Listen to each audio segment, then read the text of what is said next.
புகழ் உமக்கே எப்போதும். அப்பா ஆல்பா ஒமேகா, புகழ் உமக்கே எப்போதும். தொடக்கமும் முடிவும் நீரே, துதிக்கு பாத்திரரே. தொடக்கமும் முடிவும் நீரே, துதிக்கு பாத்திரரே. நம்ம எல்லாரும் உட்காருவோம். இந்த கால வேளையில கர்த்தரை ஆராதிக்க வந்திருக்கிற உங்கள் யாவருக்கும் ஆண்டவரும் இரட்சகருமாயிருக்கிற இயேசு கிறிஸ்துவின் நாமத்தில அன்பான வாழ்த்துதலை தெரிவித்துக் கொள்கிறேன். ஆண்டவர் இந்த நாளில உங்களை வெறுமையா இந்த இடத்தை விட்டு அனுப்ப மாட்டார். ஆண்டவருடைய ஒரு அற்புதத்தை நீங்கள் பார்ப்பீர்கள்.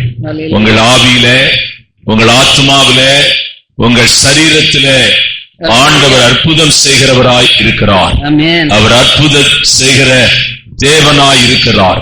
4 நாள் நாரி போன லாசருவை உயிரோடு கூட எழுப்பின இயேசு கிறிஸ்து இன்றைக்கும் ஜீவன் உள்ளவராய் நம்முடைய மத்தியிலே உலாவிக் கொண்டிருக்கிறார். ஒரு சிறிய கூட்டமாய் நாம் கூடி வந்தாலும் தேவனாய கர்த்தர் இந்த இடத்துல இருக்கிறார். ஒரு பழைய பாடலை பாடி ஆண்டுடைய வார்த்தைக்கு நேராய் உங்களை கொண்டு போக விரும்புகிறேன். என்னுடைய செய்தியின் தலைப்பு என்னவென்றால் துவக்கமும் முடிவும். அதுதான் இந்த நாளின் செய்தியின் தலைப்பு. உபாகம புஸ்தகம் 11ஆம் அதிகாரம் 12ஆம் வசனம். அது உன் தேவனாகிய கர்த்தர் விசாரிக்கிற தேசம், அது உன் தேவனாகிய கர்த்தர் விசாரிக்கிற தேசம். வருஷத்தின் துவக்க முதல் வருஷத்தின் முடிவு மட்டும் எப்பொழுதும் உன் தேவனாகிய கர்த்தரின் கண்கள் அதன் மேல் வைக்கப்படும். இஸ்ரவேல் ஜனங்களுக்கு தேவன் கொடுத்த ஏராளமான வாக்குத்தத்தங்கள் உண்டு. கர்த்தர் அவர்களுக்கு வாக்குத்தத்தம் சொன்னபடியே கர்த்தர் அவளை கானானிலே கொண்டு போய் நிறுத்தி ஆண்டவர் அந்த ஜனங்களோடு கூட பேசுகிறார். வருஷத்தின் துவக்க முதல் முடிவு மட்டும் இந்த தேசத்தின் மேல் என் கண்கள் திறந்திருக்கும், என் கண்கள் பார்த்து கொண்டிருக்கும், என் கண்களின் நிழலிலே நீங்கள் இருப்பீர்கள் என்று ஆண்டவர் வாக்கு பண்ணுகிறார். அருமையான தேவனுடைய பிள்ளைகளை, வருஷத்தை நீங்கள் துவக்கி விட்டீர்கள். வருஷத்தின் முடிவு மட்டும் ஒரு ரகசியத்தை உங்களுக்கு சொல்லுகிறேன். கர்த்தருடைய கண்கள் உங்கள் மேல் இருக்கும். ஆமென்.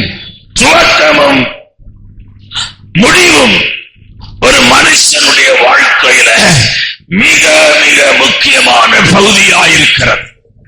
அநேக தேவ மனுஷர்களுடைய துவக்கம் நன்றாயில்லை, முடிவு மகிமையாயிருந்திருக்கிறது. அநேக தேவனுடைய பிள்ளைகளுடைய அருமையான துவக்கம் நன்றாயிருந்திருக்கிறது, முடிவு நன்றாயில்லை. துவக்கம் எப்படி இருந்தாலும் முடிவு மகிமையாய் இருக்க வேண்டும். ஒரு மனுஷனுடைய முடிவு மகிமையாயிருக்க வேண்டும். யோபின் புஸ்தகம் 8ஆம் அதிகாரம் 7ஆம் வசனத்தை வாசிக்கலாம். உம்முடைய துவக்கம் அற்பமாயிருந்தாலும் உம்முடைய முடிவு பரிபூரணமாயிருக்கும். உன்னுடைய முடிவு மகிமையாயிருக்கும். பிரசங்கியின் புஸ்தகம் 7ஆம் அதிகாரம் 8ஆம் வசனத்தை வாசிக்கலாம். ஒரு காரியத்தின் துவக்கத்தை பார்க்கிலும் அதன் முடிவு நல்லது. அல்லேலூயா. நீங்கள் விசுவாசத்தை துவக்குவது எளிதான காரியம். தேவன் மேலே வைத்திருக்கிற நம்பிக்கையை அருமையான நீங்கள் துவக்குவது எளிதான காரியம். தேவனை பின்பற்றி வருவேன் என்ற தீர்மானங்கள் எல்லாம் எடுப்பது லகுவான காரியம். சாட்சி எல்லாம் சொல்லுவது லகுவான காரியம். ஆனால் முடிப்பது என்பது அவ்வளவு சுலபமான காரியம் அல்ல. ஏன் சுலபமான காரியம் அல்ல என்றால், உங்கள் முடிவை சீர்குலைக்கும்படியாய் சத்துருவாய பிசாசு கிரியை செய்கிறான். உங்கள் முடிவை அழிக்கும்படியாய் மாம்சம் கிரியை செய்கிறது. உங்கள் முடிவை அழிக்கும்படியாய் அருமையான உலக ஜனங்கள் போராடுகிறார்கள். மாம்சம் பிசாசின் உலகம் எப்பொழுதுமே உங்கள் முடிவை சிதைக்கும்படியாய் போராடுகிறது. அதுதான் அப்போஸ்தலனாகிய பவுல் சொல்லுகிறான். மாம்சத்தை குறித்து சொல்லும்போது சொல்லுகிறான், நான் விரும்பாததை செய்கிறேன், நான் வெறுக்கிறதை செய்கிறேன், நான் அருமையான நான் செய்யவே விரும்பவில்லை, ஆனாலும் செய்கிறேன். இந்த நாளின் கால வேளையில அருமையான வாலிப நண்பனே,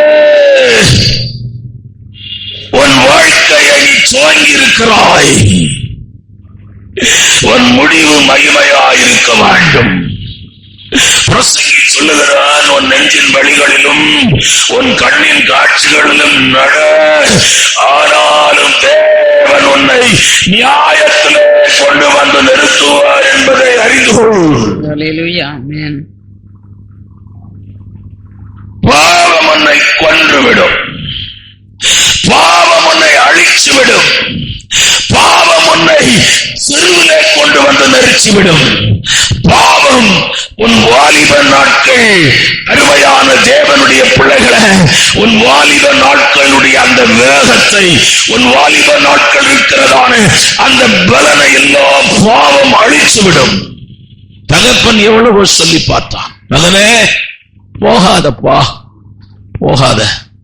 அவன் சொத்தை எல்லாம் விற்று வேசிகளோடு கூட செலவு பண்ணி மனம் போல வாழ்ந்து எல்லாவற்றையும் அழித்து விட்டான். பணம் இருக்கும் வரையிலும் நண்பர்கள் இருப்பார்கள், பணம் இருக்கும் வரையிலும் உறவுகள் இருக்கும், பணம் இருக்கும் வரையிலும் நம்மை சுற்றி ஒரு கூட்டம் இருக்கும்.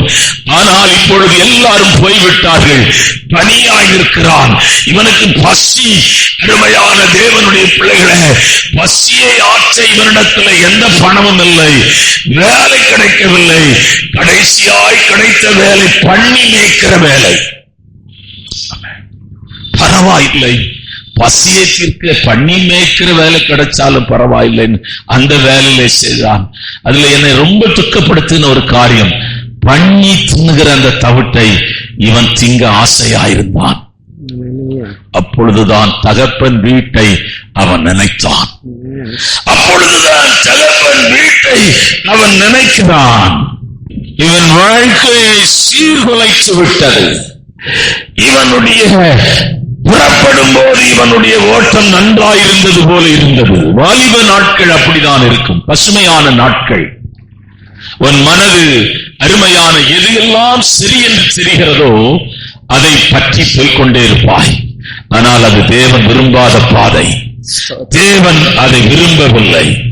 அருமையான தேவனுடைய பிள்ளையே, இந்த நாளில் வாலிப சகோதரனே, கர்த்தருடைய ஆவியானவர் உன்னோடு கூட பேசிக் கொண்டிருக்கிறார்.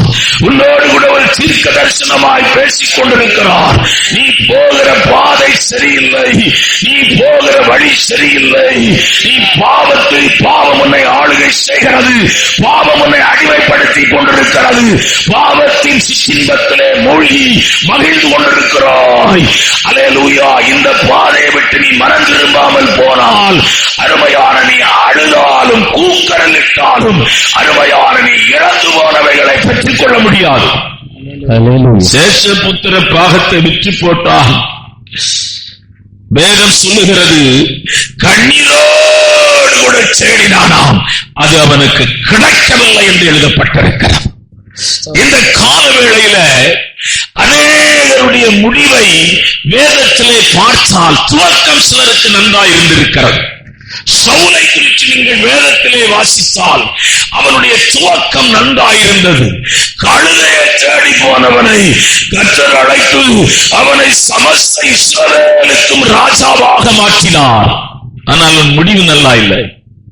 அவன் முடிவை நீங்க பாத்தீங்கன்னா பட்டயத்திலே செத்து போனான். சிம்சோனுடைய துவக்கம் நன்றாயிருந்தது, ஆனால் அவனுடைய முடிவு நன்றாயில்லை. நான் அந்த இடைப்பட்ட பகுதியை பிரசங்கிக்க விரும்பவில்லை, என்னுடைய பொருள் அது அல்ல. ஆகவே சும்மா நான் அப்படியே சொல்லிக் கொண்டு போகிறேன். துவக்கம் நன்றாயிருந்தது. சிம்சோன் மேலே கர்த்தருடைய ஆவியானவர் இறங்கும் போது 300 நரியை பிடித்து அதன் வாலிலே பந்தத்தை கட்டி பெலிஸ்தியருடைய சேனைகளுக்குள்ளே விட்டான். அவனுடைய மேல் இருக்கிற அபிஷேகத்தையும் அவன் மேல் இருக்கிற பலத்தையும் இஸ்ரவேல் ஜனங்கள் கண்டு பயந்தார்கள். பெலிஸ்தியருடைய போர் வீரர்கள் பயந்தார்கள். முழு தேசமும் சிம்சோனை கண்டு பயந்தது. ஆனால் அவன் முடிவை நீங்கள் போய் பார்த்தால் பெலிஸ்தியருடைய சேனைக்குள்ளே கண்கள் பிடுங்கப்பட்டவனாய், கைகளிலே விலங்கு மாட்டப்பட்டவனாய் மாவரைத்துக் கொண்டிருந்தான். முடிவு நன்றாயில்லை. யூதாஸ் அவனுடைய துவக்கம் நன்றாயிருந்தது. அப்போஸ்தலருடைய அழைப்பு, the most அருமையான பவர்ஃபுல் காலிங், அல்லது உன்னதமான ஒரு அழைப்பு அவனுக்கு கிடைத்தது. ஆண்டவரோடு கூட 3.5 வருஷ ஊழியத்தில் இருந்தான். 3.5 வருஷ ஊழியம். அவன் பார்த்த அற்புதத்துக்கு அளவே இல்லை. நான் பார்க்கவில்லை. பாடையிலே கொண்டு போன வாலிபனை எழுப்பினதை அவன் தன் கண்களினாலே பார்த்தான். லாசரு கல்லறையிலிருந்து எழுப்பினதை தன் கண்களினாலே பார்த்தான். குருடர்கள் பார்வையடையதை பார்த்தான். சப்பானிகள் நடக்கிறதை பார்த்தான். அருமையான ஊமைகள் பேசுகிறதை பார்த்தான். ஆண்டவருடைய பலத்த வல்லமையை தன் கண்களினாலே பார்த்தான். இவ்வளவு பார்த்தும் இந்த இயேசுவை அவன் தொடர்ந்து பின்பற்றவில்லை. 30 வெள்ளிக்காசுக்காக அழைப்பை காலின் கீழ் மிதித்தான். அபிஷேகத்தை காலின் கீழ் மிதித்தான். அவன் அப்படிப்பட்ட கிரியைகளை செய்ததனாலே நாள் கொண்டு செத்து போனான். அவன் காணிக்கையை ஆலயத்திற்கு கொண்டு வந்தார்கள். அதை ஆசாரிகள் தூக்கி எறிந்தார்கள். இது காணிக்கை வீட்டில் போடக்கூடாது அந்த காசு. இன்றைக்கும் அந்த இடம் இஸ்ரவேலிலே இருக்கிறது. சாபத்தின் இடம் என்று ஒரு கோடு போட்டுக்கிறாங்க. அந்த இடம் முட்கள் நிறைந்த ஒரு இடமாக இன்றைக்கும் இருக்கிறது. அருமையான தேவனுடைய பிள்ளையே, உன்னை அழைத்த அந்த அழைப்பிலே இருக்கிறாயா? உன்னை ரட்சித்த ரட்சிப்பில் இருக்கிறாயா? உன்னை அபிஷேகம் பண்ணினாரே அந்த அபிஷேகத்தில் இருக்கிறாயா? தேவன் உனக்கு கொடுத்த கிருபையிலே நிலைத்திருக்கிறாயா? கர்த்தர் உனக்கு கொடுத்த ஊழியத்திலே நிற்கிறாயா? கர்த்தர் உன்னை நாட்டின சபையிலே ஒலிவமர கன்றுகளை போல நாட்டப்பட்டிருக்கிறாயா?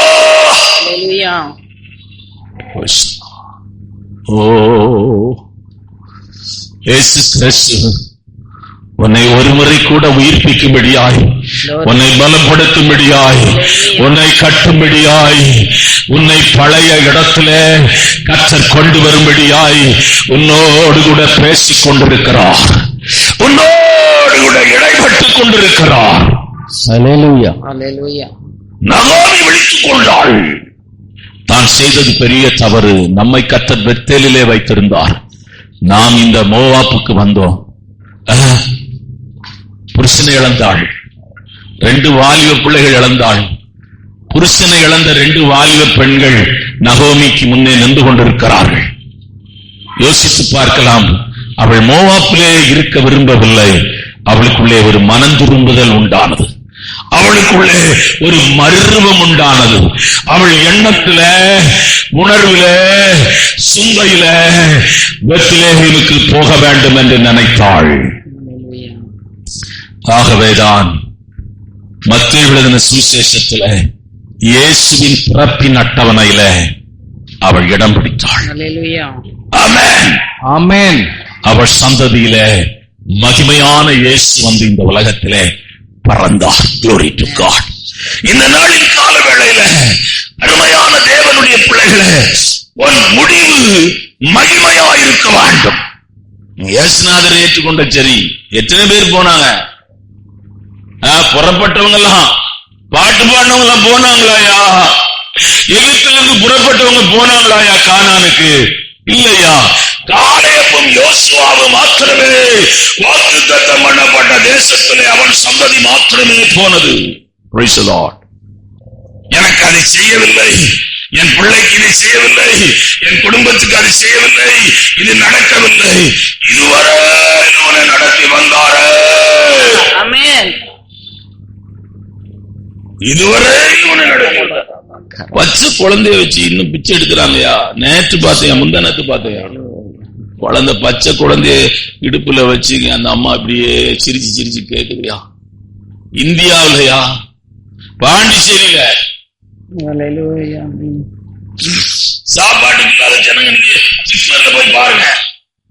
நேற்று பார்த்தேன், எனக்கு நேற்று கஷ்டமா தான் இருந்துச்சு. ஒரு கம்பு வச்சிருக்கான், கீவில நில்லுங்க அப்பதான் நாங்க சாப்பாடு போடுவோங்கிறான். அவன் இங்க ஓடுறான், ஒருத்தன் அங்க ஓடுறான். இதெல்லாம் பார்த்துக்கிட்டே போனேன், மனசு உடைஞ்சு போச்சு. கர்த்தர் நம்ம எப்படி போஷித்திருக்கிறோம், கர்த்தர் நம்ம எப்படி நடத்திருக்கிறோம், கர்த்தர் நம்ம எங்க வைத்திருக்கிறோம். உன் இருதயம் நன்றியினாலே பொங்குவதாக, உன் உணர்வுகள் நன்றியினாலே பொங்குவதாக, உன் எண்ணம் நன்றியினாலே பொங்குவதாக. இந்த நாளின் காலவெளியில் எவ்வளவு பிரசங்கம், எவ்வளவு செய்தி, எவ்வளவு பாட்டு, எவ்வளவு கர்த்தருடைய பிரசன்னத்தை நீ அனுபவித்திருக்கிறாய். இன்னும் நீ சாய்ந்து போய் வந்திருக்கிறாயே, இன்னும் உடைந்து போய் வந்திருக்கிறாயே, இன்னும் கண்ணீரோடு கூட வந்திருக்கிறாயே. எழும்பு மகளே, எழும்பு. இந்த வருஷம் நீ தேவனுக்காய் கிரியை செய்கிற வருஷம். இந்த வருஷம் நீ தேவனுக்காய் செயல்படுகிற வருஷம். இந்த வருஷம் நீ தேவனை இந்த பூமிக்கு கொண்டு போகிற வருஷம். ஏனென்றால் ஒரு சிறந்த வாசல் கர்த்தர் உனக்கு வைத்திருக்கிறார். நான் நிறைய பிரசங்கம் பண்ணவில்லை, அதை பத்தியே பேசலாம்னா தொடர்ந்து 12 மாசம் பேசிடுவேன். கிருபையின் வாசல், ஆசீர்வாதத்தின் வாசல், நன்மை செய்கிற வாசல், அபிஷேகத்தின் வாசல், கிருபை, இப்படி ஒண்ணுனா அந்த வாசல் மட்டும் அப்படியே வந்துகிட்டே இருக்குது. நேற்று முந்தான எனக்கு ஆச்சரியமா, இவ்வளவு வாசல் இருக்கிறதா? Glory to God. கர்த்தர் உன்னை இந்த பட்டணத்துல திறந்த வாசலை தருவார் என்று வாக்கு பண்ணி இருக்கிறார். வாக்கு பண்ணினவர் மாறாதவர். ஏதோ சும்மா ஒரு அட்டையை கொடுத்து ஏதோ 1ஆம் தேதியில பிரசங்கம் பண்ணி உங்களை அனுப்பல அப்படின்னு சிலர் வந்தாங்க. எல்லா வருஷம் வாக்கு தத்துவம் அவங்ககிட்ட கர்த்தர் பேசினார். அம்மா சாட்சி சொன்னார், பேசினார். அருமையான தேவனுடைய பிள்ளையே, இந்த நாளின் கால வேளையில உன் ஓட்டத்தின் முடிவு மகிமையாயிருக்க வேண்டும். அப்போஸ்தலனாகிய பவுலுடைய ஓட்டத்தை அருமையான அவனே சொல்லுகிறான். 2 தீமோத்தேயு புத்தகம் 4ஆம் அதிகாரம் 7ஆம் வசனம். நல்ல போராட்டத்தை போராடினேன், நல்ல போராட்டத்தை போராடினேன், ஓட்டத்தை முடித்து விசுவாசத்தை காத்துக்கொண்டு இது முதல் நீதியின் கிரீடம் எனக்காக வைக்கப்பட்டிருக்கிறது. எபிரேயருக்கு எழுதின நிருபம் 12ஆம் அதிகாரம் 1ஆம் வசனத்தை வாசிக்கலாம். ஆகையால் மேகம் போன்ற திரளான சாட்சிகள் நம்மை சூழ்ந்து கொண்டிருக்க, பாரமான யாவற்றையும் நம்மை சுற்றி நெருங்கி நிற்கிற பாவத்தையும் தள்ளிவிட்டு விசுவாசத்தை துவக்குகிறவரும் முடிக்கிறவருமாயிருக்கிற இயேசுவை நோக்கி நமக்கு நியமித்திருக்கிற ஓட்டத்தில் பொறுமையோட ஓடக்கடவோம். நீ கானானில் இருந்தால்தான் கர்த்தருடைய பார்வை இருக்கும். அது நல்லா புரிஞ்சுக்கங்க. நான் அந்த டாபிக் உள்ள போகல. கர்த்தர் உங்களுக்கு ஒரு ஓட்டம் வச்சுக்கிறார். ஓட்டப்பந்தயத்துல ஓடுறவனுக்கு அந்த கோட்ல தான் ஓடணும். நீ திறமையான ஆளா இருந்தா கூட, கூட்டம் ஓடவே முடியாத அளவுக்கு பலசாலியா இருந்தா கூட, கோட்ல ஓடலைன்னா பந்தய பொருள் கிடையாது. உனக்குன்னு ஒரு கோட்டை, ஸ்பிரிச்சுவல் வே கர்த்தர் திறந்திருக்கிறார். ஆண்டவர் ஒரு வாசலை, ஒரு வழியை உனக்கு வைத்திருக்கிறார். அந்த ஓட்டத்திலேதான் நீ ஓடி அருமையான ஒரு ஓட்டத்தை ஜெயமாய் முடிக்க வேண்டும். கர்த்தர் உனக்கு எந்த பாதையை வைத்திருக்கிறாரோ அங்கேதான் இருக்க வேண்டும். அங்கே இருந்துதான் நீ கிரியை செய்ய வேண்டும். அங்கே இருந்துதான் நீ செயல்பட வேண்டும். அங்கே இருந்துதான் நீ பாடுபட வேண்டும். ஆண்டவர் உனக்கு வைத்திருக்கிற அந்த வழியை விட்டு நீ மாறி போய்விடக்கூடாது. மனைவியை மாற்ற முடியுமா? அதெல்லாம் இப்ப மாத்திடுறாங்க. சமாதானம் இருக்குன்னு நினைக்கிறீங்க? உனக்கு என்ன உனக்கு மனைவி கொடுத்தாரோ, எந்த புருஷனை கொடுத்தாரோ, எந்த பிள்ளைகளை கொடுத்தாரோ, எந்த கிராமத்துல உன்னை வீடு கொடுத்தாரோ, டவுன்ல கொடுத்தாரோ, சிலருக்கு எவ்வளவுதான் கொடுத்தாலும் திருப்தியே இல்லை, ஒரு நிறைவு இல்லை. என்ன வேலை கொடுத்தாலும் என்ன கிடைக்கும்? வாட்ச்மேன் வேலை தான் செய்யலாம். கர்த்தர் அவர் உன்னை உயர்த்தும்படி அவருடைய பலத்த கரத்திலே அடங்கி உன்னை தேவன் உயர்த்துவார். நீனே உயரும்படி முயற்சி பண்ண கீழே வந்து விழுந்துருவ, முட்டிக்கிட்டு எல்லாம் உடைஞ்சு போயிடும். ஆண்டவர் தான் உனக்கு உதவி செய்ய வல்லவராயிருக்கிறார். அமெரிக்கா உன்னை கொண்டு போனா கொண்டு போவார், பிரான்ஸ் கொண்டு போனா கொண்டு போவார், லண்டன் போகணும்னா போவார். அதுக்கு எவனையும் பணம் கொடுத்து போகணும் தேவை கிடையாது. உன் வீட்டு வாசல கர்த்தர் தட்டி உன்னை கொண்டு போகணும்னா கர்த்தர் வாசல தட்டுவார். ஆமென். வழியை திறப்பா, பாதையை திறப்பார் ஐயா. ஆமென். பாபா. சரி, நான் காரியத்துக்கு வருகிறேன். ஒரு மனுஷனுடைய ஆவிக்குரிய ஓட்டம் ஜெயமா இருக்க வேண்டும் என்றால் மறுபடியும் செய்தி வசனத்தை வாசிக்கணும். வருஷத்தின் முடிவு மற்றும் எப்பொழுதும் உன் தேவனாகிய கர்த்தரின் கண்கள், உன் தேவனாகிய கர்த்தருடைய கண்கள் அதன் மேல் வைக்கப்பட்டு என் மேல கர்த்தருடைய கண்கள் வைக்கப்பட்டிருக்க வேண்டும். என் குடும்பத்தின் மேலே கர்த்தருடைய கண்கள் வைக்கப்பட்டிருக்க வேண்டும். என் சபையின் மேலே கர்த்தருடைய கண்கள் வைக்கப்பட்டிருக்க வேண்டும். என் ஊழியத்தின் மேலே கர்த்தருடைய கண்கள் வைக்கப்பட்டிருக்க வேண்டும். என் வேலை ஸ்தலத்திலே கர்த்தருடைய கண்கள் வைக்கப்பட்டிருக்க வேண்டும். என் ஆவி ஆத்தும சரீரத்தின் மேலே கர்த்தருடைய கண்கள் வைக்கப்பட்டிருக்க வேண்டும். அப்படி கர்த்தருடைய கண்கள் வைக்கப்பட்டிருக்குமானால் என் ஓட்டம் ஜெயமாய் முடியும். என் ஓட்டம் ஜெயமாய் முடியும். நீ தைரியமாய் சொல்லலாம், நல்ல போராட்டத்தை போராடினேன், ஓட்டத்தை முடித்தேன், விசுவாசத்தை காத்துக்கொண்டேன். இது முதல் நீதியின் கிரீடம் எனக்காக வைக்கப்பட்டிருக்கிறது. எனக்காக மாத்திரமல்ல, கீழே அடுத்த வசனத்தை நீங்கள் வாசித்தால் ஆச்சரியமாய் பவுல் எழுதுகிறான், எனக்கு மாத்திரமல்ல. வாசிக்கலாம். இது முதல் நீதியின் கிரீடம் எனக்காக வைக்கப்பட்டிருக்கிறது. இது முதல் நீதியின் கிரீடம் எனக்காக வைக்கப்பட்டிருக்கிறது. நீதியுள்ள நியாயாதிபதியாகிய கர்த்தர் அந்நாளிலே அதை எனக்கு தந்தருளுவார். மாத்திரமல்ல, எனக்கு மாத்திரமல்ல, அவர் பிரசன்னமாகுதலை விரும்பும் யாவருக்கும் அதை தந்தருளுவார். ஆண்டவருடைய கண்களுக்குள்ளே உங்களை அழைத்துக் கொண்டு போக விரும்புகிறேன். அருமையான இந்த கண்களுக்குள்ளே இருக்கிற மேன்மையையும், இந்த கண்களுக்குள் இருக்கிற மகிமையையும், இந்த கண்களுக்குள் இருக்கிற விசேஷத்தையும் வேத வசனத்தை காண்பித்து அதன் மகிமையை உங்களுக்கு காண்பிக்க விரும்புகிறேன். முதலாவது, அருமையான இரவும் பகலும் உன் மேலே வைக்கப்பட்டிருக்கிற கண்கள் எப்படிப்பட்ட கண்கள் என்றால் கிருபை நிறைந்த கண்கள். ஆதியாகமம் புத்தகம் 6ஆம் அதிகாரம் 8ஆம் வசனம். நோவாவுக்கு கர்த்தருடைய கண்களில் கிருபை கிடைத்தது. கிருபை என்ற வார்த்தையின் பொருள் என்னவென்றால் தகுதி இல்லாத மனிதனுக்கு தேவன் பாராட்டுகிற தயவு. ஆமென். தகுதியே இல்லாத ஒரு மனிதனுக்கு கர்த்தர் நமக்கு, நம்ம எல்லாம் தகுதியானவங்களாயா? இந்த ரட்சிப்புக்கு நாம் தகுதியானவங்களாயா? இந்த கிருபைக்கு நாம் தகுதியானவர்களாயா? அவர் கிருபை கர்த்தர் நம்மேலே வைத்திருக்கிறார். அவர் கண்களுக்குள்ளே இருந்த அந்த கிருபை நம்மை சூழ்ந்திருக்கிறது. ஆண்டவர் சொல்றாரு, தாயின் கருவில உருவாகும் முன்னே உன்னை தெரிஞ்சுக்கிட்டேன். நான் அடிக்கடி நினைப்பேன், நான் என் கூட மொத்தம் 7 பேர் பிறந்தாங்க, நான் 4வது ஆள். இன்னைக்கு இருக்கிற சிச்சுவேஷன்ல நம்மள என்ன பண்ணிருப்பாங்க? அபார்ஷன் பண்ணிருப்பாங்க. 2க்கு மேல யாராவது பிறக்கிறாங்களா? ஒன்னே போதுங்கிறாங்க. சீனாவில் என்ன சொல்றான்? ஒன்னே நாம் இருவர் நமக்கு ஒருவருங்கிறான். ஆமா. அப்ப நான் நினைப்பேன், கர்த்தருடைய சேவை செய்யறதுக்கு முன்னாடி நம்ம தேவன் தெரிஞ்சுக்கிட்டு அந்த அம்மா கருவுல நம்மளை வச்சாரு, அதை யாரும் அழிக்க முடியாது. என் கருவை அவருடைய கண்கள் கண்டது. என் கருவை தேவனுடைய கண்கள் கண்டது. ஆமென். ஹல்லேலூயா.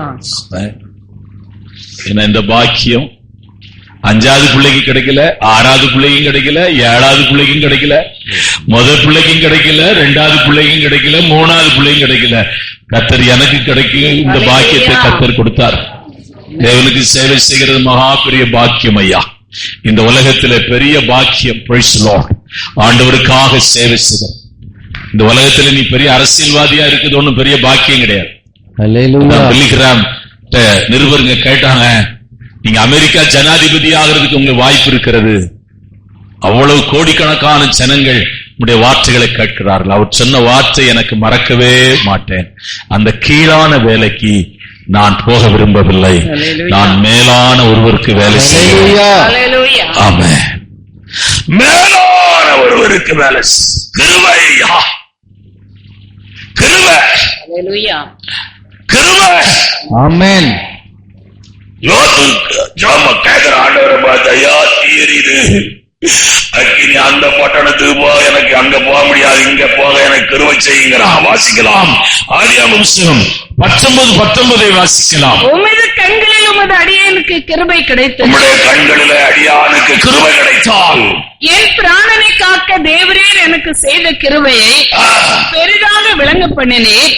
மலைக்கு ஓடி போக என்னால் முடியாது, மலைக்கு ஓடி போக என்னாலே முடியாது. தீங்கு என்னை தொடரும், தீங்கு என்னை தொடரும். நான் மறித்து போவேன், மறித்து போவேன். அதோ அந்த ஊர் இருக்கிறது, அந்த ஊர் இருக்கிறது. அதற்கு ஓடி போகத்தக்கதாய் அது கிட்ட இருக்கிறது, சின்னதுமாய் இருக்கிறது. என் பிராணன் பிழைக்க நான் அங்கே ஓடி போகட்டும், அது சின்ன ஊர் தானே என்றான். அதற்கு அவர், நீ கேட்டுக்கொண்ட ஊரை நான் கவிழ்த்து போடாதபடிக்கு எந்த விஷயத்திலும் உனக்கு அனுக்கிரகம் பண்ணினேன் சொல்றாரு. நான் சொல்றத நீ கேட்க மாட்டேங்கிற, நீ காரணம் எல்லாம் சொல்ற, ஆனா நீ அழுற, நான் செத்து போவேங்கிற, அழிஞ்சு போவேங்கிற, ஜெபம் பண்ற. இப்போ அந்த ஊரை நான் அழிக்க மாட்டேன், நீ அங்கே போங்கிற. கிருபை. ஆபிரகாம் இப்படி ஒரு ஜெபம் பண்றான். நீங்கள் அதே ஆதியாகமம் புத்தகம் 18ஆம் அதிகாரம் 1-2-3 வாசிக்கலாம். கர்த்தர் மம்ரேயின் சமபூமியிலே அவனுக்கு தரிசனமானார். அவன் உஷ்ண வேளையில் கூடார வாசலிலே உட்கார்ந்து தன் கண்களை ஏறெடுத்து பார்க்கும்போது இதோ 3 புருஷர் அவனுக்கு எதிரே நின்றார்கள். அவர்களை கண்டவுடனே அவன் கூடார வாசலில் இருந்து அவர்களுக்கு எதிர்கொண்டு ஓடி தரை மட்டும் குனிந்து, ஆண்டவரே, உம்முடைய கண்களில் எனக்கு கிருபை கிடைத்ததானால் நீர் உமது அடியேனை விட்டு கடந்து போக வேண்டாம், கொஞ்சம் தண்ணீர் கொண்டு வரட்டும், உங்கள் கால்களை கழுவி மரத்தடியில் சாய்ந்து கொண்டிருங்கள், நீங்கள் உங்கள் இருதயங்களை திடப்படுத்த கொஞ்சம் அப்பம் கொண்டு வருகிறேன், அப்புறம் நீங்கள் உங்கள் வழியை போகலாம், இதற்காகவே அடியேன் இடம் வரைக்கும் வந்தீர்கள் என்றார். அதற்கு அவர்கள், நீ சொன்னபடி செய்ய என்றார்கள். என் வாசல்ல நீங்க வந்துட்டீங்க, சாப்பிட்டுட்டு தான் போகணும், பசி ஆட்டி போடுங்கிறா, ஓடி போய் மாவெல்லாம் பிசைறா, ஓடி போய் அவங்களுக்கு அருமையான ஆகாரத்தை உண்டு பண்ணுகிறான். நீங்க பாத்தீங்கன்னா மறுபடியும் கர்த்தர் வாக்கு தத்துவத்தை சொல்லுகிறார். மனைவி நாங்க வரும்போது அந்த வார்த்தை வாசிக்கலாம். அப்பொழுது அவர், ஒரு உற்பவ கால திட்டத்தில் நிச்சயமாய் உன்னிடத்திற்கு திரும்ப வருவேன், அப்பொழுது உன் மனைவியாகிய சாராளுக்கு ஒரு குமாரன் இருப்பான் என்றார். அருமையான கர்த்தருடைய பிள்ளையே, இந்த சபையில நீ வந்து விட்ட கண்ணீர், இங்க வந்து புலம்பன சத்தம், இங்க வந்து கண்ணீர் விட்டாய, புலம்பினாய, அழுதாய, ஆண்டவர் கேட்பார். ஐயா, யாவேஸ் கர்த்தருடைய ஆலயத்திற்கு போனா அவன் மேலே சாபம் இருந்தது, அவன் மேலே அழிவு இருந்தது, அவன் அருமையான அவனை அவன் தாய் சாபத்தோடு கூட பெற்றாள்.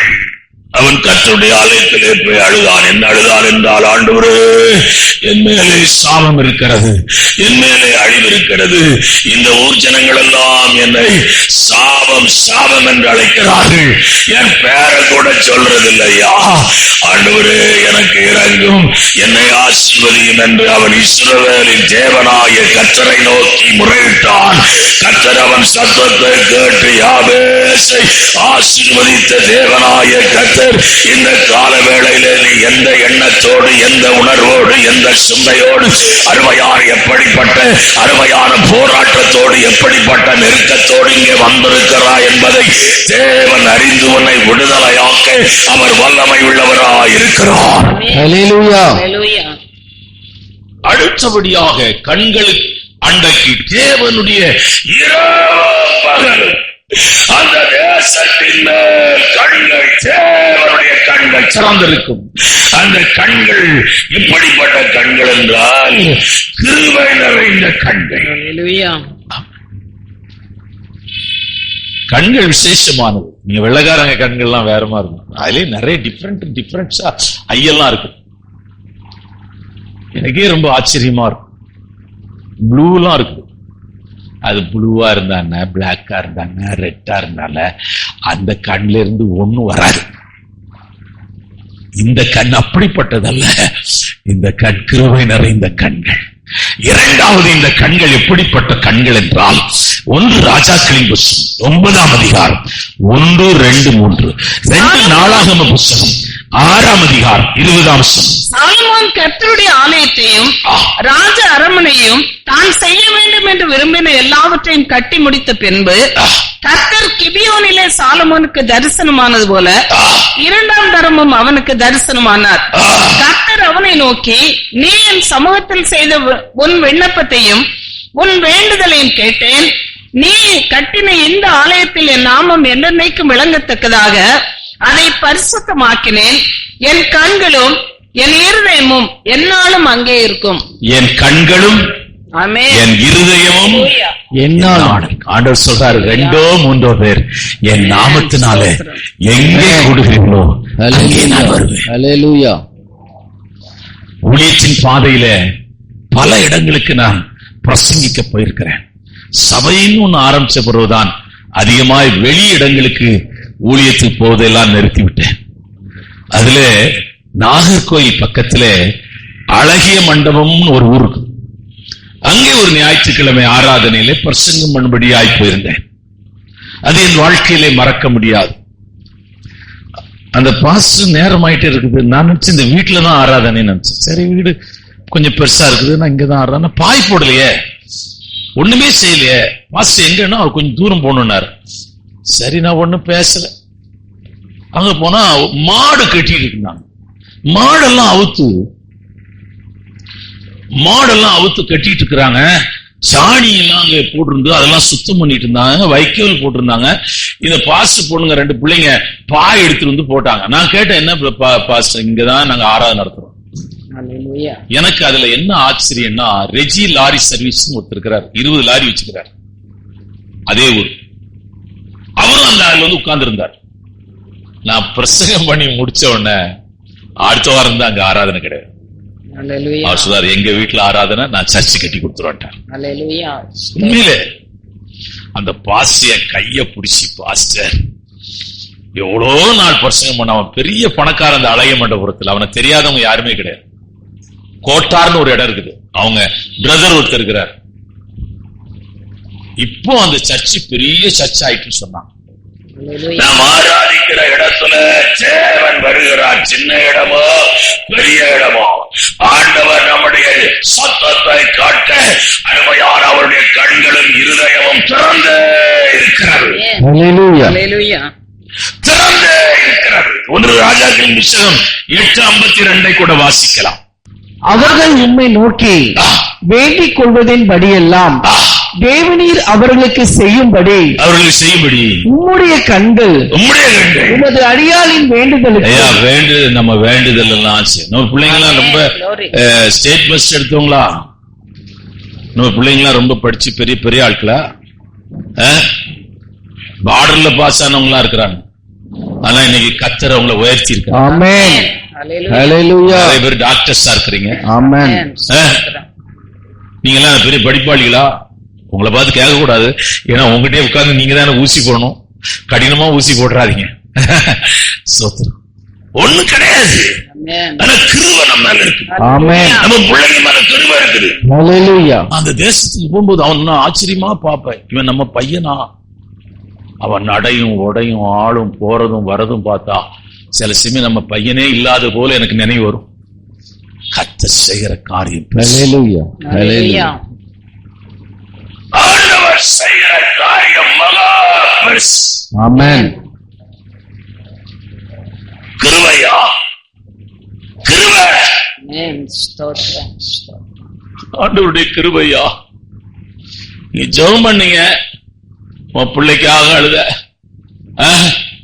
இங்க வந்து உன் பிள்ளைங்க படிப்புக்காக அழுதுருக்கிற, உனக்காக அழுதுருக்கிற, சுகத்துக்காக அழுதுருக்கிற, விடுதலைக்காக அழுதுருக்கிற. Praise the Lord. Hallelujah. கர்த்தர் கொடிய வியாதிகளை சுகமாக்கி இருக்கிறார். அந்த அம்மா வந்து நீ சாட்சி சொல்லணும்னு வந்திருக்கு. அந்த அம்மா வந்திருக்கிறாங்களா? ஐயனார் பிரதருக்கு தான் தெரியும். சரியில்லை, வரல, சுகம் கிடைச்சி சோத்துறோம். இன்னொரு அம்மா கூட்டுறவுல இருந்து வரும். ஐயோ, நேற்று பாக்குறேன், அது போறத பார்த்தா பயங்கரமா போகுது.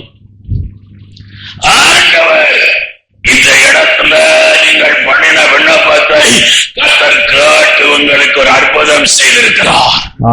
உங்கள் குடும்பத்துக்கு ஒரு அற்புதம் செய்திருக்கிறார். உனக்கு ஒரு அற்புதம் செய்திருக்கிறார். ஒரு காலம் மறக்காது, ஒரு காலம் மறக்காது. மூன்றாவது, ஆலயத்தின் மேலே வைக்கப்பட்டிருக்கிற கண்கள்.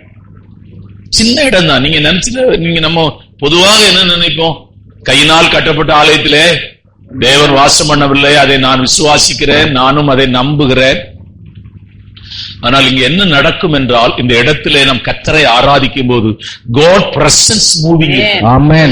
அப்புறம் தேவ பிரசன்னம் இங்க இருக்கும். நான் எத்தனையோ நாள் இங்க சத்தம் கேட்கும், யாரோ வந்து ஜெபம் பண்ணிட்டு இருக்கிறாங்கன்னு வந்து பார்த்தா இங்க யாருமே இருக்க மாட்டாங்க. நான் அந்த ரூம்ல இருந்து கேட்பேன், என்னடா யாரோ வந்து ஜெபம் பண்றாங்க, இந்த ராத்திரியில யார் வந்து ஜெபம் பண்றாங்க? அப்பதான் எனக்கு தெரியும், பரிசுத்த ஆவியானவர் நமக்காக நமக்காக விண்ணப்பம் பண்ணுகிறவர் பரிசுத்த ஆவியானவர், நமக்காக விண்ணப்பம் பண்ணுகிறவன் தேவனுடைய ஊழியக்காரன், நமக்காக விண்ணப்பம் பண்ணுகிறவன் தேவனுடைய பிள்ளைகள், நமக்காக பிதாவின் வலது வாரிசத்திலே நம்முடைய ஆண்டவராக இயேசு கிறிஸ்து இன்றைக்கும் பரிந்து பேசிக் கொண்டிருக்கிறார். ஆமென். Hallelujah. ஆமென். மூன்றாவது, அவருடைய கண்கள் அன்றைக்கு உங்களை கொண்டு போக விரும்புகிறேன். நீதிமொழியின் புத்தகம் 5ஆம் அதிகாரம் 21ஆம் வசனம். 5ஆம் அதிகாரம். மனுஷனுடைய வழிகள் கர்த்தரின் கண்களுக்கு முன்பாக இருக்கிறது, அவனுடைய வழிகள் எல்லாவற்றையும் அவர் சீர்தூக்கி பார்க்கிறார். அவர் சீர்தூக்கி பார்க்கிறார் மனுஷனுடைய வழிகள். இன்னைக்கு சண்டே, ஓய்வு நாள், கர்த்தரை ஆராதிக்கிற நாள். வேலை உங்களுக்கு நிறைய இருக்கும், நான் இல்லைன்னு சொல்லல. வேலை இருக்கலாம், பிசினஸ் இருக்கலாம், எல்லாம் இருக்கும். ஆனா ஓய்வு நாள் கர்த்தரை ஆராதிக்கிறதுக்கு நீங்க என்ன நீங்க பிரயாசப்பட்டிருக்கிறீங்க? என்ன பிரயாசப்பட்டு? செவந்திரேன்னு ஒரு சபை இருக்குது, வெள்ளிக்கிழமை 6 மணிக்கு இப்பெல்லாம் மாறிட்டாங்க, புளி சாதம் லெமன் சாதம் கிண்டி வச்சிருப்பாங்க. அப்புறம் சனிக்கிழமை முழுவதும் கர்த்தரை அவங்க வந்து ஆராதிக்கிற நாள். அது ஓய்வு நாள், கர்த்தருடைய நாள். எனக்கு சிக்மூர்ல 2 பேரு ஜாயின் பண்றாங்க ஸ்டாஃப். அவங்க எங்களுக்கு வேலை வேண்டான்ட்டாங்க. டைரக்டர் போய் சொன்னாங்க. டைரக்டர் என்ன சொன்னாரு, அந்த சாட்டர்டே மாத்திரம் அவங்களுக்கு ஷிப்ட் கொடுக்காதீங்க, மற்ற ஷிப்ட் கொடுங்கன்னாரு. அந்த நாள்ல இருந்த டைரக்டர். எதுக்காக சொல்ல வரேன்னா, இவங்க இவ்வளவு தூரம் இயேசுவை நேசிக்கிறார்களே, நீ எப்படி ஆண்டவரை நேசிக்கிறாய், எப்படி ஆண்டவரை பின்பற்றுகிறாய், எப்படி கர்த்தரை ஆராதிக்கிறாய்? இருட்டோடு கூட எழுந்து போகிறாள் ஒரு வாலிப பெண். எங்கே போகிறாள் என்றால், மனிதர்களை புதைக்கிற சுடுகாட்டுக்கு போகிறாள். ஐயா, இல்லது இங்க இப்ப இருக்கிற மாதிரி எலக்ட்ரிசிட்டி 1ஆம் நூற்றாண்டுல இருந்துச்சா? ஒண்ணும் கிடையாது. எல்லா இடமும் இருள். ஆந்தைகள் சத்தமிடும். இரவு நேரங்களிலே ஆந்தைகள் சத்தமிடும். உன் கொலையே நடுங்கிடும். ஆள் நடந்து போகிறது போல இருக்கும். அருமையான ஏதோ சலக்கு சலக்கு சலக்குன்னு சத்தம் கேட்கிறது போல இருக்கும். அது என்ன சத்தம் என்றால், இலைகள் ஒன்றை ஒன்று அருமையான காற்றிலே அருமையான உள்ளே மோதும் போது அப்படிப்பட்ட ஒரு சத்தம் உண்டாகும். எல்லா சத்தத்தையும் கேட்டு அவள் எதையும் குறித்து கவலைப்படவில்லை. என் இயேசுவை பார்க்க வேண்டும், என் இயேசு இருக்கிற இடத்தை பார்க்க வேண்டும். இயேசுவை தோட்டக்காரர் என்று நினைத்து இயேசுவை நீங்கள் கண்டீர்களா என்று கேட்கிறார். பூட்டப்பட்ட அறையில் இருக்கிறவர்களுக்கு யாருக்கும் முதல் தரிசனமாகவில்லை. முதலாவது தரிசனமானது ஆண்டவர் மகதோனியா மரியாளுக்கு தான். நீ ஆண்டவரை தேடினால் அவர் உனக்கு தரிசனமாவார். ஆண்டவரை தேடினால் அவர் சத்தத்தை நீ காட்டுவாய். ஆண்டவரை தேடினால் அவருடைய பிரசன்னத்தை உணர்வாய். ஆண்டவரை தேடினால் அபிஷேகத்தின் நிறைவை அனுபவிப்பாய். ஆண்டவரை தேடினால் வேதம் உனக்கு இன்பமான ஒரு இடமாய், ஆராதனை ஒரு இன்பமான இடமாய் மாறும். ஐயா இயேசுவை நேசிக்கிறார். அந்த பொண்ணு அந்த பையன் லவ் பண்றான். அது பஸ் ஸ்டாண்ட்ல 1 மணி நேரம் நிக்குது. நான் பார்த்ததை உங்களுக்கு சொல்றேன். அது நின்றுட்டே இருக்குது. அவன் வர சொன்ன நேரம் வரல, 1 hour வந்துடும். அதுக்கு கோபம் தாங்க முடியல. ஐயா கூலிங் கிளாஸ் கண்ணாடி கண்ணாடி எல்லாம் போட்டு வண்டியில வந்து இறங்குறாரு. ரோட்ல எல்லாரும் நிக்கிறாங்க. பேக்க தூக்கி எரியுது. போ, நான் 1 மணி நேரமா அங்க உனக்கு நின்றுட்டு இருக்கிறேன். நீ என்ன இப்போ வந்து பெரிய இது மாதிரி பேசிட்டு இருக்கிற? வேற ஆளை பாத்துக்கோ போ. அவன் பின்னாடியே வண்டி வச்சு போயிட்டே இருக்கான். மாமா ஐயா அன்பு மறைஞ்சு போயிருயா. 2 அன்பும் மறைகிற அன்பு தான். அந்த நேரம் தான் இயேசு மரண பள்ளத்தாக்கில் முன்னோடு கூட வருகிறவர். ஆண்டவர் சொல்றார், உன்னை விட்டு நான் விலக மாட்டேன்பா, உன்னை நான் கைவிட மாட்டேயா, நான் உன் கூட வருவையா. சோத்ரா சோத்ரா. Praise the Lord. Hallelujah. உன் வழிகள் எப்படி இருக்கிறது? விசுவாசியே, திறந்த வாசலை கர்த்தர் உனக்கு தருவேன் என்று அருமையான வாக்குப்படி இருக்கிறார். கடந்த வாரத்தில் யாரோ ஒருத்தர் ஜெபம் பண்ணும்போது என் காதுகளில் இப்படி விழுந்தது, ஆண்டவரே பூட்டப்பட்ட வாசல்கள் எல்லாம் இந்த வருஷத்துல திறக்கப்படுவதாக. நிச்சயமாய் திறக்கப்படும். ஆனால் உன் தேடுதலை நீ பெருக்கிக் கொள். ஆமென்.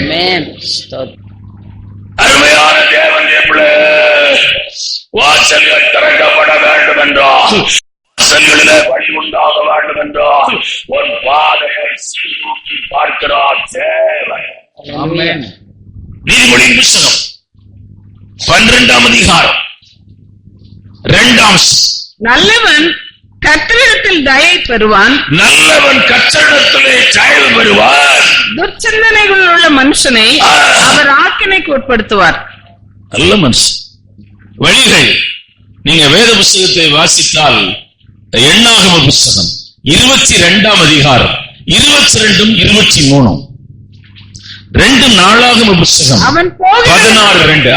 அவன் போகிறதுனாலே தேவனுக்கு கோபம் உண்டது. தேவனுக்கு கோபம் உண்டு. இவன் என்ன எதுக்கு போறான்? தீர்க்க தரிசனம் சொல்ல போறான். எதுக்கு தீர்க்க தரிசனம் சொல்ல போறான்? பாலாக்கு கொடுக்கிற கூலிக்கு ஊழியத்தை விற்க போறான்.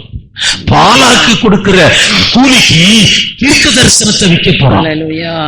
பாலாக்கு கொடுக்கிற காசுக்காக ஊழியத்தை அடமானம் பண்ண போறான். ஆண்டவர் நீ போகாதன்னு முதலே சொல்லிட்டாரு. அவங்க என்னுடைய ஜனம், நான் அவர்களை வாக்கு பண்ணி அவர்களை கொண்டு போய் அவர்கள் கானானை நோக்கி பிரயாணம் பண்ணுகிறார்கள். அவர்களை நீ சபிக்கும்படியாய் ஒரு காலம் நான் விட மாட்டேன். இவன் என்ன பண்ணிட்டானா, ஆண்டவரை ப்ளீஸ் பண்ணணும்னு நினைச்சான், மனுஷனையும் ப்ளீஸ் பண்ண நினைச்சான். இப்படிதான் நிறைய விசுவாசிங்க இருக்கிறாங்க. ஆண்டவரையும் ப்ளீஸ் பண்ணிடுவாங்க, மனுஷனையும் ப்ளீஸ் பண்ணிடுவாங்க. நீ ஜெயிச்சது மாதிரி இருக்கும், ஜெயிக்க மாட்டேன். நான் ஒண்ணு சொல்லுகிறேன், தேவையானது ஒன்று. மரியாள் தன்னை விட்டு எடுபடாத நல்ல பங்கை தெரிந்து கொண்டாள். பிரேயர்ல இருக்கும்போது மாச்சாள், ஏமா நீ பசங்கமெல்லாம் கேளு, நான் குழம்பெல்லாம் செய்யறேன், சோறெல்லாம் செய்துட்டு பாத்திரம் கித்துறேன், அங்க ஒரு செம்புடு கிடக்குது, 12 பேர் எப்படி சாப்பிடுவாங்க? எவ்வளவு சமைக்கணும் யோசிச்சு பாருங்க. இவ்வளவு போலையா சாப்பிடுவாங்க? நம்ம சாப்பிடுற மாதிரி மீன் பிடிக்கிறவங்க இப்படியா சாப்பிடுவாங்க? ஒவ்வொருத்தரும் 1/2 கிலோ சாப்பிடுவான் அரிசி. 12 பேர் வந்திருக்கிறான், ஏசுநாதர் வந்திருக்கிறார், எல்லாம் பயங்கரமா. அவங்க நினைச்சா நீ நல்ல சாப்பாடு. லாஸ்ட்ல ஆளே காணும். அவன் ஏதாவது கடைக்கு போயிருப்பான்னு நினைக்கும். ஒரே சமையல் நடக்குது. அங்க இருந்து பாத்திரத்தை ஓங்கி அடிக்கிறா. சில சமயம் புருஷன் மனைவி சண்டை நடக்கும்போது நான் பார்த்திருக்கிறேன், ஓங்கி அடிக்கிறது கோவத்துல. அவன் கேட்பான், என்னம்மா பாத்திரம் விழுந்துச்சு, வேற ஒண்ணு இல்ல, சும்மா என்னமான்னு கோவத்துல அவ அங்க இருந்து கோவத்துல அடிச்சுக்கிறா. இவ காதே கேட்கல, அதையும் கேட்கல. இத பார்த்தா பார்த்துட்டு இருக்கிறா, காதுல அது கேட்கதான் செய்யுது. இவ சைடு பக்கமா வந்து முறைச்சு பாக்குறான், கையில இப்படி சொல்றான், பாத்திரம் கிடக்குது, வெங்காயம் வெட்டணும், அவ சொல்றா நான் வரமாட்டேங்கிறா. எவ்வளவு கோவம் வரும் யோசிச்சு பாருங்க. அவ என்ன தெரியுமா நினைச்சுப்பா, ஏசுநாதர் போட்டு உன்னை உண்டு இல்லைன்னு ஆக்கிறேன் அப்படி நினைச்சிருப்பா. அப்பதான் ஆண்டவர் இதுல நம்ம குறுக்கிடலைன்னா இவங்க ரெண்டு பேருக்கும் யுத்தம் நடக்கும். அந்த காலத்துல போலீஸ் ஸ்டேஷன் தான், ரெண்டு பேரும் போலீஸ் ஸ்டேஷனுக்கே போயிருப்பாங்க. நம்மளே பேச ஆரம்பிச்சிட்டாரு. மாற்றாடே நீ அநேக காரியங்களை குறித்து கவலைப்படுகிறாய், தேவையானது ஒன்றே, மரியாள் தன்னை விட்டு எடுபடாத நல்ல பங்கை செய்து கொண்டாள். தாறுமாறான பாதைகளை நீங்கள் ஒரு காலம் தெரிந்து கொள்ளாதிருங்கள். தாறுமாறாய் ஓடுகிற பெண் ஒட்டகம் என்று எழுதப்பட்டது. நீ ஸ்பிரிச்சுவல் லைஃப்பும் ஆவிக்குரிய வாழ்க்கையினாலும் சரி, உலக வாழ்க்கையினாலும் சரி, எல்லாத்துக்கும் ஒரு டிசிப்ளின் இருக்கு. ஆமென்.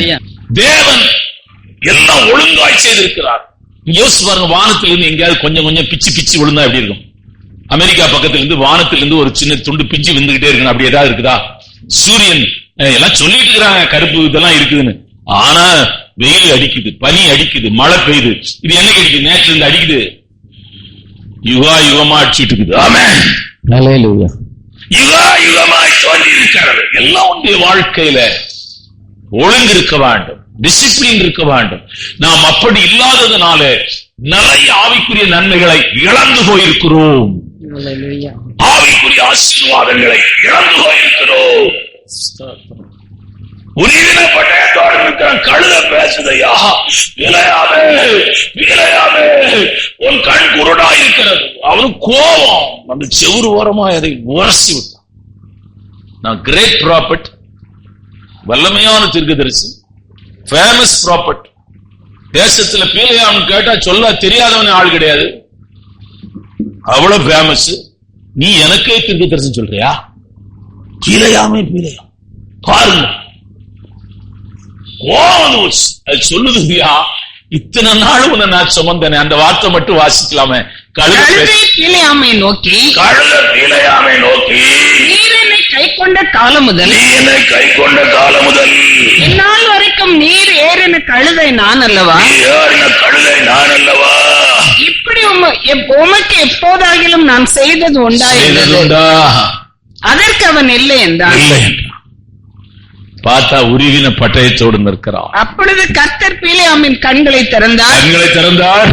வழியிலே நின்று உருவின பட்டயத்தை தம்முடைய கையிலே பிடித்திருக்கிற கர்த்தருடைய தூதனை அவன் கண்டு தலை குனிந்து முகங்குப்புற விழுந்து பணிந்தான். அருமையான தேவனுடைய பிள்ளைகளை, கர்த்தர் தமக்கு பாதையை, அருமையான தேவனுடைய பாதையிலே ஜீவன் உண்டு, தேவனுடைய பாதையிலே அருமையான தேவ தூதர்கள் உண்டு, தேவன் உனக்கு வைத்திருக்கிற பாதையிலே தேவனுடைய சபை உண்டு, தேவன் உனக்கு வைத்திருக்கிற பாதையிலே தேவ பிரசன்னம் உண்டு, தேவன் உனக்காக வைத்திருக்கிற பாதையிலே பரிசுத்த ஆவியானவர் அசைவாடுகிறவராயிருக்கிறார்.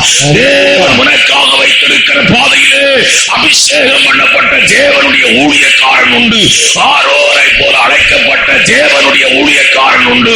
நீ நடந்து போகிற பாதையிலே தேவ ஜனங்கள் உண்டு. ஆமென். அல்லேலூயா. உன் பாதை எங்க போச்சு? எல்லாரும் நமக்கு தேவைதான், உலக ஜனங்கள்லாம் நமக்கு தேவைதான். ஆனா நீங்க அந்த தண்ணி தாமரையில படுகிறது போல இருக்கணும்.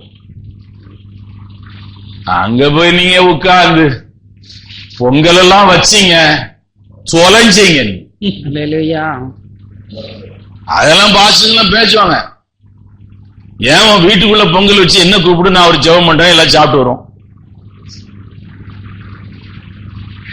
உலக ஜனங்களோடு கூட அருமையான இருளில இருந்தோம், இருளில நடந்தோம், இருளில சீரித்தோம், இருள் செய்த கிரியைகளை எல்லாம் நாம் செய்தோம். இப்பொழுது தேவன் நம்மை வெளிச்சத்திலே கொண்டு வந்தார், வெளிச்சத்திலே நடக்கிறோம், வெளிச்சத்தின் பிள்ளைகளாய் இருக்கிறோம். ஆமென். ஆமென். இந்த உலகத்துல நமக்கு சந்தோஷம் எந்த பண்டிகையில இல்லையா? 365 நாள் நமக்கு கிறிஸ்துமஸ் தான். 25ஆம் தேதியோடு கிறிஸ்துமஸ் முடியல. எல்லா நாளும் நியூ இயர் தான். ஒவ்வொரு நாளும் வரும்போது ஆண்டவரே இந்த புதிய நாளை தந்தீர், அதற்காக ஸ்தோத்திரம், இதை நியூ இயராக மாற்று.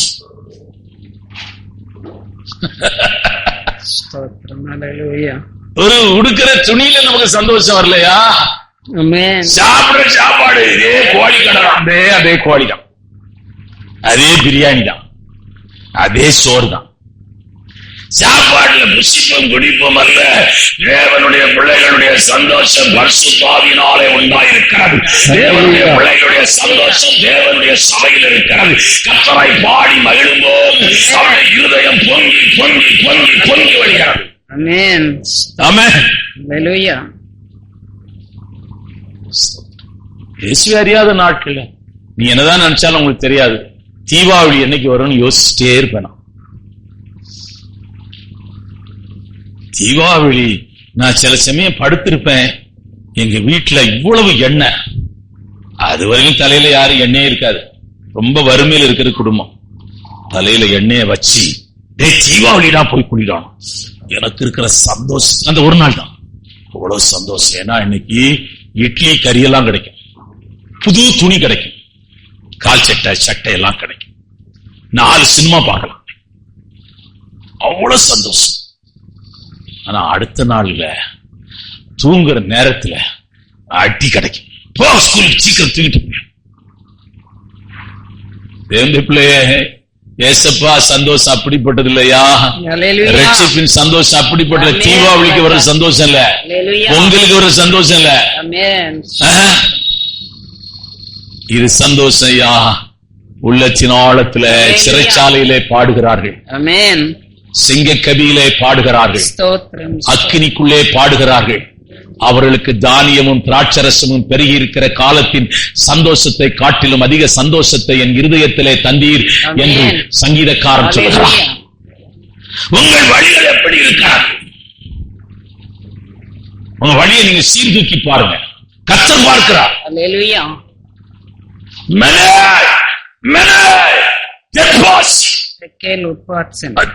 அந்த வசனத்தை வாசிக்கலாமா? ஆண்டவர் ராஜாக்களின் வழியை சீர்தூக்கி பார்க்கிறார், ராஜ்யங்களை சீர்தூக்கி பார்க்கிறார். வாசிக்கலாம். எழுதப்பட்ட எழுத்து என்னவென்றால் தானியேல் 5:25. தானியேல் 5:25 வாசிக்க. மெனே மெனே தெக்கேல் உப்பார்சின் என்பது இந்த வசனத்தின் அர்த்தமாவது, மெனே என்பதற்கு தேவன் உன் ராஜ்யத்தை மட்டிட்டு அதற்கு முடிவுண்டாக்கினார் என்றும், தெக்கேல் என்பதற்கு சராசிலே நெருக்கப்பட்டு குறைய காணப்பட்டா என்றும், ஆண்டவர் சீர்தூக்கி பாப்பாயா உன் ஜெபம், உன் வேதவாசி எப்படி இருக்குது, கர்த்தருக்காய் செய்த கிரியைகள் எப்படி இருக்குது, ஆண்டவருக்காய் படுகிற பாடுகள் எப்படி இருக்குது, ஆண்டவருக்காய் செய்கிற காரியங்கள் எப்படி இருக்கிறது, எல்லாத்தையும் சீர்தூக்கி பார்ப்பாரையா, சீர்தூக்கி பார்ப்பாரையா. ஆண்டவர் சீர்தூக்கி பார்ப்பார். சபையை பார்த்து சொல்றார், நீ அனலும் இல்லை குளிரும் இல்லை, வெதுவெதுப்பா இருக்கிறாய், உன்னை நான் வாந்தி பண்ணி போடுவேன் என்று சொல்லுகிறார். சபையை பார்த்து ஆண்டவர் சொல்லுகிறார், நீ ஆதியில் இருந்த அன்பை விட்டாய் என்று உன் மேல எனக்கு ஒரு குறை உண்டு என்று சொல்லுகிறார். அருமையான தேவனுடைய பிள்ளைகளை, சபையை பார்த்து ஆண்டவர் சொல்லுகிறார், இதோ வெளியே நின்று கதவை தட்டுகிறேன், ஒருவன் என் சத்தத்தை கேட்டு கதவை திறந்தால் நான் உள்ளே பிரவேசிப்பேன் என்று சொல்லுகிறார். நம்முடைய கிறிஸ்துவ வாழ்க்கை எப்படி இருக்கிறது? கிறிஸ்துவ ஜீவியம் எப்படி இருக்கிறது? நம்ம ஜெபம் எப்படி இருக்குது? பகை, கசப்பு, விசுவாசிங்க எப்படி இருக்கிறீங்க? இப்ப இருக்கிறத போல பார்த்தா பரலோகம் இல்ல, அது கிட்ட கூட நீங்க போக முடியாது. ஆண்டவர் சொல்றார், முதலாவது சகோதரனுடைய ஒப்புரவாய் பின்னி வந்து பலி செலுத்தணும். அப்படி யாராவது செலுத்திருக்கிறாங்களா? செலுத்துறாங்களா? ஒண்ணுமே நம்ம கொண்டு போக மாட்டோயா, ஒண்ணுமே நம்ம எடுத்துட்டு போக முடியாதையா, ஒண்ணுமே நம்ம போக முடியாதையா. யார் மேலையும் பகை வைக்காதீங்க, யார் மேல் தீமை செய்தா செய்து போட்டு, பேசினா பேசிட்டு போட்டு போட்டையா, நீங்களே பேசுங்க. என் மனசு கேட்கல பாஸ்டர், உங்களை போலதான் எனக்கும் மனசு கேட்கல பாஸ்டர், துக்கமா இருக்கு பாஸ்டர், இப்படி பேசிட்டா பாஸ் நீங்க பேசுங்க, யாரு இல்லாத போது உங்க வீட்டுல இருந்து பேசுங்க. மனசே சும்மா இரு, பேசினான்னு சொல்றிய, உன் மனசு உன் காலில கொண்டு போத. இயேசுநாதர் என் கூட இருக்கிறான்னு சொல்லு. அல்லேலூயா. இயேசுநாதர் பார்த்துக்கிடுவார் சொல்லு. இயேசுநாதர் கிரியை செய்வார் சொல்லு. நான் அமைதியா இருப்பேன். ஆமென். நீ உன் மனசோடு பேசு. சங்கீதக்காரன் அப்படிதான் பேசுறான், மனசோடு பேசு. ஆத்மாவே. உனக்கு விரோதமா எழும்புற எந்த ஆயுதம் வாய்க்காது. அல்லேலூயா. யாருமே கோலியாத்தின் மேல நம்பிக்கை வச்சிருந்தான் பெலிஸ்தியர் சேனை. ஆனா தாவீது சொல்லுகிறான், நான் ஆராதிக்கிற தேவன் ராணுவத்தின் தேவன். ஹல்லேலூயா. அல்லேலூயா. அவனை கொல்றதுக்கு ஆண்டவர் வச்சிருந்த திட்டம் ஒரு கூழாங்கல் தான். Praise the Lord. ஸ்தோத்திரம். சில சமயத்துல பெரிய மனுஷங்களா இருப்பாங்க, டப்புன்னு போயிடுவாங்க. ஒரு நல்ல வியாதிய பூமி முழுவதும் இருக்குது.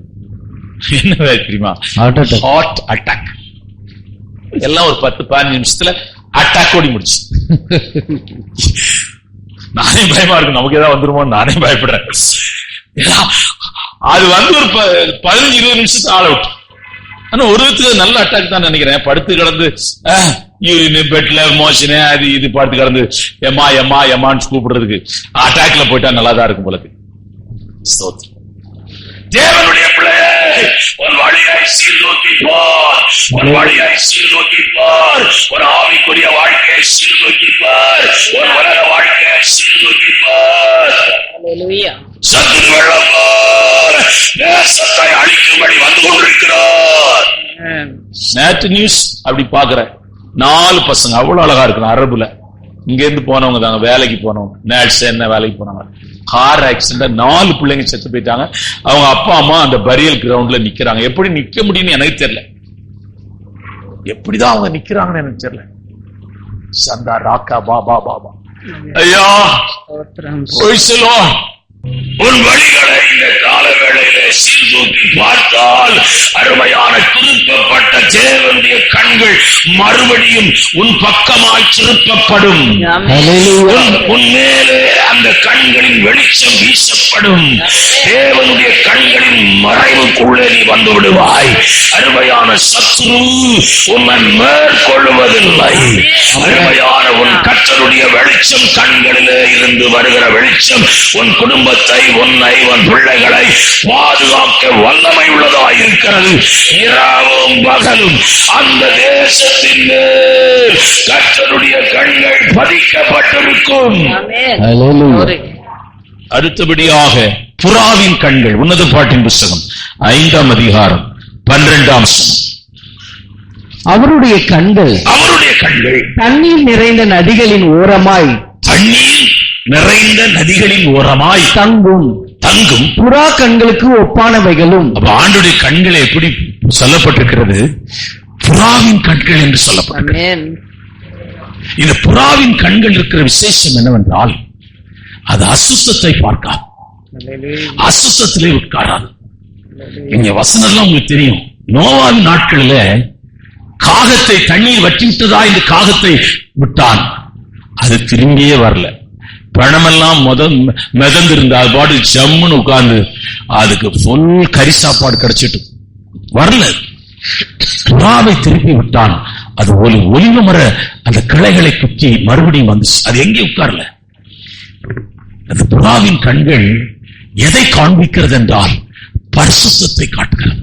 ஹல்லேலூயா. நீ ஆராதிக்கிற தேவன் மகா பரிசுத்தர். ஆமென். ஒரு வசனத்தை வாசிக்கலாம். 99ஆம் சங்கீதம் 5-9 வரையிலும் வாசிக்கலாம். நிறைய இருக்கு வசனம், நான் எடுக்கல. நம்முடைய தேவனாகிய கர்த்தரை உயர்த்தி அவர் பாதபடியிலே பணியுங்கள், அவர் பரிசுத்தம் உள்ளவர். அவருடைய ஆசாரியர்கள் மோசேயும் ஆரோனும் அவர் நாமத்தை பற்றி கூப்பிடுகிறவர்களில் சாமுவேலும் கர்த்தர் நோக்கி கூப்பிட்டார்கள். அவர் அவர்களுக்கு மறு உத்தரவு அருளினார். மேக சம்பத்திலிருந்து அவர்களோடு பேசினார். அவர்கள் அவருடைய சாட்சி பிரமாணங்களையும் அவர் தங்களுக்கு கொடுத்த கட்டளைகளையும் கைக்கொண்டார்கள். எங்கள் தேவனாகிய கர்த்தாவே, நீர் அவர்களுக்கு உத்தரவு அருளினீர். நீர் அவர்கள் கிரியை நிமித்தம் நீதி சரிகட்டின போதிலும் அவர்களுக்கு மன்னிக்கிற தேவனாய் இருந்தீர். நம்முடைய தேவனாகிய கர்த்தரை உயர்த்தி அவருடைய பரிசுத்த பர்வதத்துக்கு நேராக பணியுங்கள். பரிசுத்த பர்வதத்துக்கு நேராக பணியுங்கள். நம்முடைய தேவனாகிய கர்த்தர் பரிசுத்தம் உள்ளவர். அல்லேலூயா. ஆண்டுடைய கண்கள் உண்மையிலே இரவும் பகலும் இருப்பதற்கு ஒரு காரணம், அவருடைய கண்கள் பரிசுத்தமாய் இருக்கிறபடினால, அவரை அழைத்தவர் பரிசுத்தராய் இருக்கு, நம்மை அழைத்தவர் பரிசுத்தராய் இருக்கிறபடினால நீங்களும் பரிசுத்தமாங்கள் என்று எழுதப்பட்டிருக்கு. இது பரிசுத்த மார்க். நம்ம சில சமயம் தவறிடுறோம், பேச்சுல நிறைய தவறு பண்ணிடுறோம். ஆனா நீங்க உங்களுக்குள்ள இருதயம் எப்படி இருக்கணும்னா, மன்னிப்பு கேட்கிற ஒரு இருதயம். ஆண்டுடைய பிரசன்னத்துல வரும்போது, ஆண்டவரே என்னை மன்னியப்பா, மன்னிப்பு கேட்கணும், வெக்கப்படக்கூடாது. நேசிய நான் திட்டேன், நேசிட்ட போய் சிஸ்டர் சொன்னா நீ நேசிட்டு போய் மன்னிப்பு கேளுன்னா, நான் போய் கேட்டேன், அம்மா என்ன மன்னிச்சுக்கம்மா, நான் உனக்கு தெரியாம திட்டமா கேளுங்க. அப்புறம் அவ சரியான நீங்க மன்னிப்பு காட்டணும். அது ஒண்ணும் நமக்கு ஒண்ணும் ஆகல. சில சமயத்துல நம்ம செய்யாத தப்பு கூட மன்னிப்பு கேட்கணும். அது கொஞ்சம் சுப்பீரியர் தான். நான் அதை செய்வேன். அவங்க என்ன தெரியுமா எல்லாம் சொல்லுவாங்க, பாஸ் மன்னிப்பு கேட்டார், அப்பதான் பாஸ் செய்திருக்காருன்னு தானே அர்த்தம். அவர் மன்னிப்பு கேட்டார்ல. நான் ஒரு ஆத்மா கெட்டு போயிடக்கூடாது, எல்லாம் நம்ம மேல விழட்டும், அவங்க ஜீவ பாதையை நோக்கி வரட்டுக்கு நம்ம தடையா இருக்க கூடாதுன்னு மன்னிப்பு கேட்பேன். மன்னிப்புக்குன்னே ஒரு ஆராதனை வச்சிருக்கிறோம். கடைசி மன்னிப்புக்கு தான் பேசினேன்.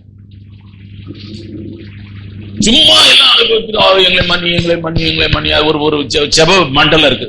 அது என்ன ஜெபமா?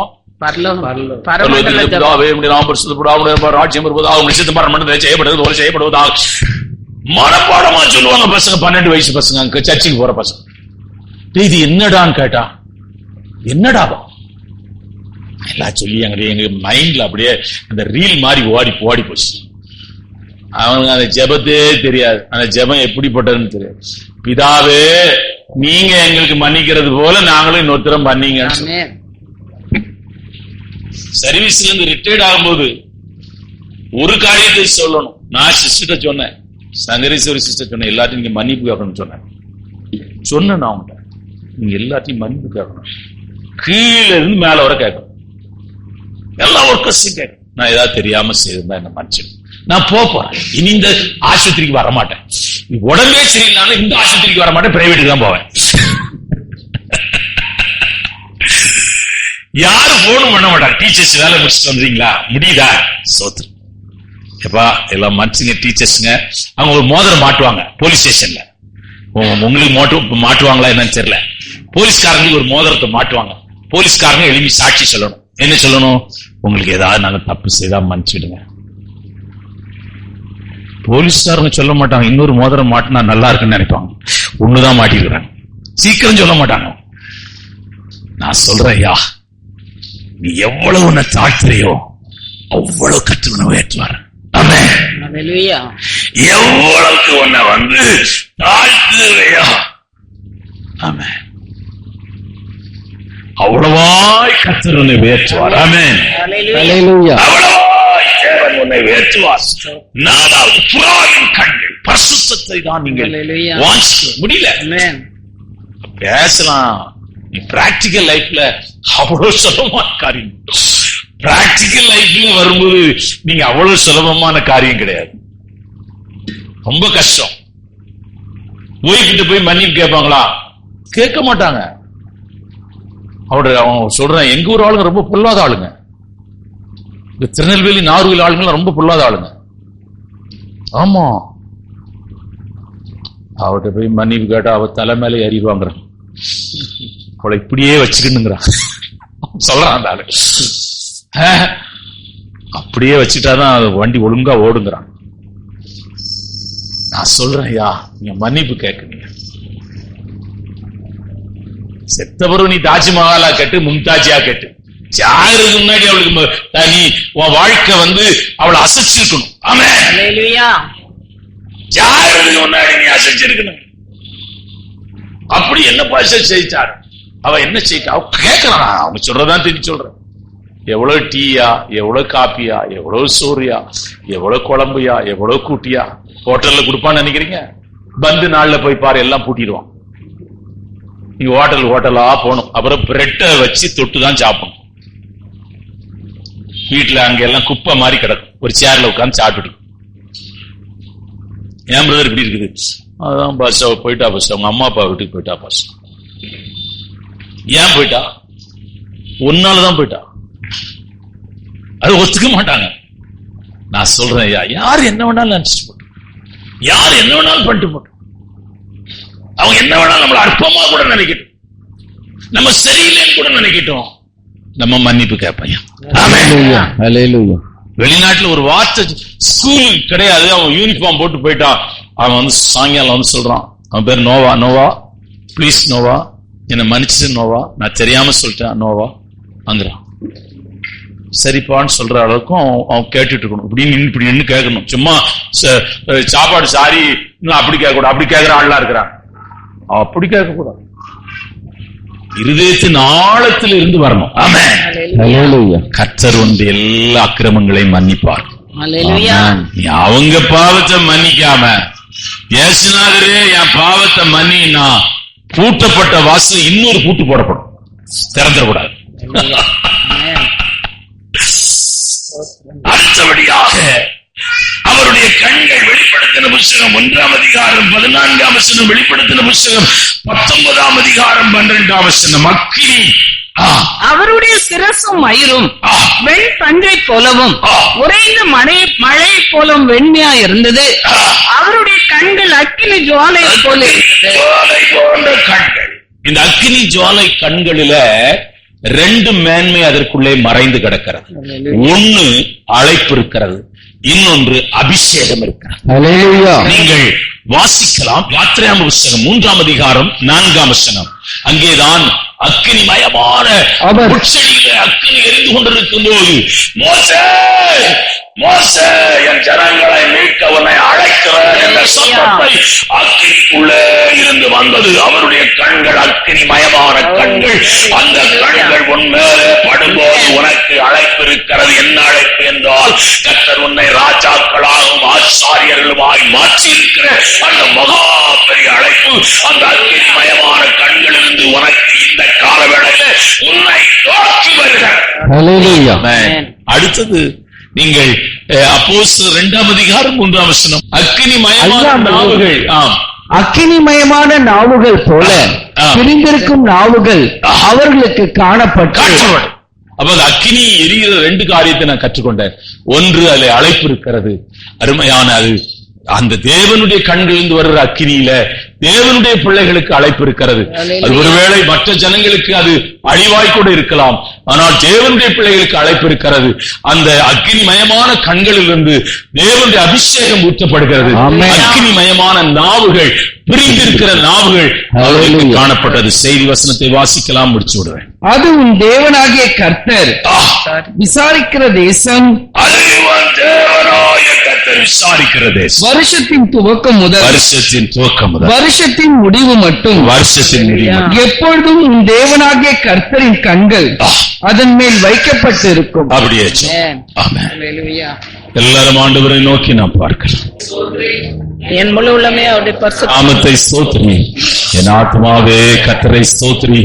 அவர் செய்த சகல உபகாரங்களும் கர்த்தராகிய இயேசு கிறிஸ்துவின் கிருபையும் பிதாவுடைய அன்பும் பரிசுத்தாவியானுடைய அன்பின் ஐக்கியமும் இந்த காலவேளை ஆராதனையில் வந்த ஒரு விசேஷ விதமாயிருப்பதாக. கர்த்தர் உங்களை ஆசீர்வதிப்பார்.